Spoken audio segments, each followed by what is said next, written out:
से देखेंगे निम्न द्विघात बहुपद के शून्य की जांच कीजिए और शून्यकों तथा गुणांकों के बीच संबंध की सत्यता जांच कीजिए। क्लास 10वीं क्लास 10 लेसन 2 बहुपद से हम देखेंगे गुणनखंड विधि से शून्यकों तथा गुणांकों के बीच संबंध की जांच करना। जैसे यहाँ पे देखते हैं तीसरा प्रश्न है। इस तीसरे प्रश्न को थोड़ा सा 6x² - 3 - 7x लिखा हुआ है, तो हम इसको क्या करेंगे, रिप्लेस करेंगे। रिप्लेस करने का मतलब है कि अपन 3 को इधर करेंगे। क्या करेंगे, 3 को 7 को इधर करते हैं। जैसे आप देखिएगा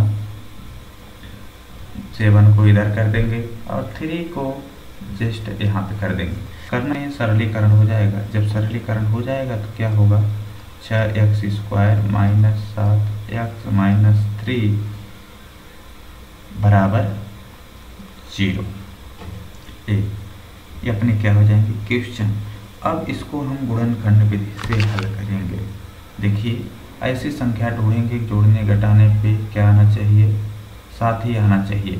तो अब यहाँ पे देखिएगा 6x² - 9 - 2, 9 में से 2 निकालेंगे 7 बचेगा। यहाँ पे x है तो हमने x लगा दिया, माइनस है तो माइनस लगा दिया, 3 है तो 3 लगा दिया, बराबर 0 है तो हमने 0 लगा दिया। इतना करेंगे। अब 6x² है तो लिखेंगे 6x² - 9 का गुणा x होगा तो 9x का गुणा माइनस में होगा तो प्लस, 2 का गुणा x में होगा तो x - 3 है तो बराबर 0। हमने इतना लिख दिया। अब इसको 2 भागों में डिवाइड कर देते हैं, पार्ट 1 पार्ट 2।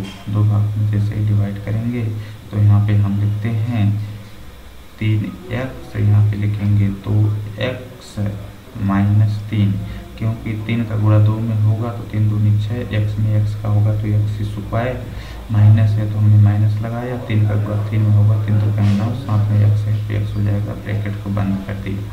यहाँ पे प्लस है तो हमने प्लस लगा दिया। अब हम यहाँ पे लिखते हैं 1 और यहाँ पे ब्रैकेट में लिखते हैं 2x, यहाँ पे माइनस था तो हमने माइनस लगा दिया, यहाँ पे 3 लगा के 0 कर दिया। अब देखिएगा 1 का गुणा 2 में होगा तो 2x, 1 का गुणा 3 में होगा तो 3, माइनस है तो माइनस लिख दिया। अब यहाँ पे भी सेम कॉमन है, यहाँ पे भी कॉमन है तो हम इसको एक बार लिखेंगे 2x - 3, ब्रैकेट में कॉमन ले लिया। अपने पास जो बचा क्या है 3x + 1, तो हम यहाँ पे लिखेंगे 3x + 1 बराबर क्या है 0 है, तो हम यहाँ पे 0 लिखेंगे, सिंपल सी।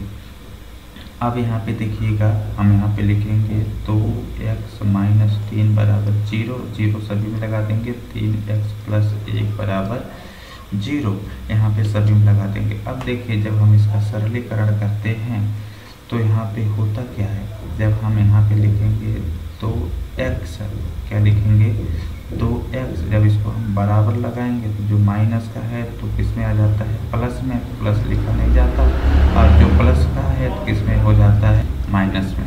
ये अपन ने कर लिया। अब यहाँ पे x है, x को जांच करेंगे तो क्या हो जाएगा 3/2 और x बराबर क्या हो जाएगा -1/3। ये अपने क्या हो गए शून्य। अतः शून्य x बराबर 3/2 और शून्य -1/3। अतः लिखेंगे हम यहाँ पे, अतः शून्य ये बराबर क्या है 3/2 और शून्य b बराबर -1/3। ये अपना शून्य निकाल लिया। अब यहाँ पे हम देखेंगे शून्यकों और गुणांकों के बीच संबंध। क्या लिखेंगे, शून्यकों तथा गुणांकों के बीच संबंध। यहाँ पे हम लिखते हैं शून्यकों और या फिर तथा गुणांकों के बीच संबंध। जैसे अपन पहले से ही बताते आ रहे हैं कि 2 संबंध होते हैं। पहला तो होता है शून्यकों का योगफल।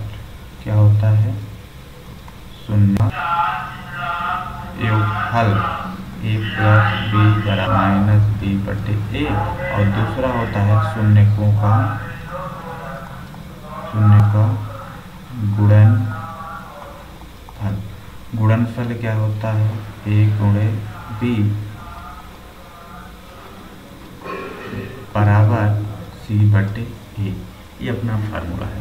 अब हम थोड़ा सा देखते हैं कि देखिए अपन हमने सरलीकरण इसे किए थे, तो हम यहाँ पे लिखते हैं इसको थोड़ा सा समझने के लिए 6x² माइनस 7x माइनस 3, हम इसको मान लेते हैं a, क्या मान लेते हैं, इसे मान लेते हैं a, इसे मान लेते हैं b, इसे मान लेते हैं c, लिखें b बराबर -7 और d बराबर माइनस। थोड़ा हम इसको इस तरह से लिखते हैं। लिखने के बाद अब हम चलते इधर मेन जो क्वेश्चन है उसके तरफ। यहाँ पे क्या लिखा है, शून्यकों का योगफल, शून्य का अपने क्या है a प्लस योग 2, यहाँ पे लिखते 2 प्लस माइनस 1/3 बराबर माइनस है तो माइनस लगाया। अब यहाँ पे b है, b का मान क्या है -7, लिखा -7/a है, a का मान क्या है यहाँ पे 6, तो हमने लिखा 6। अब हम इन दोनों को लघुत्तम लेते हैं, तो 3 का गुणा इसमें करते हैं तो क्या हो जाता है 6 हो जाता है। लघुत्तम ले लिए तो क्या हो गया 6 हो गया। का इसमें की 3 9 और 2 1 कम 2, तो हम यहाँ पे लिख देंगे 2। अब यहाँ पे माइनस के गुणा प्लस में हुआ तो क्या हुआ +7, माइनस का गुणा माइनस प्लस, और यहाँ पे 6 है तो 6। अब यहाँ पे देखिएगा 2 में से 9 में से 7 निकालेंगे, 9 में से 2 निकालेंगे बचेगा 7/6 बराबर 7/6, दोनों सेम है यानी। इसी तरह से हम a गुणे b, a का मान क्या है 3/2 गुणे -1/3 बराबर c/a, c का मान क्या है -7 है, तो हम यहाँ पे लिखेंगे -7, और नहीं c का मान -3 है तो यहाँ पे लिखेंगे -3, a का मान क्या है 6 है तो हम लिख 6। 3 का इसमें होगा तो 1 में तो माइनस क्या हो जाएगा 3, क्योंकि यहाँ पे माइनस है, बटे 2 का गुणा 3 में होगा तो क्या हो जाएगा 6 बराबर क्या है -3/6, दोनों आपस में a b क्या है बराबर हैं।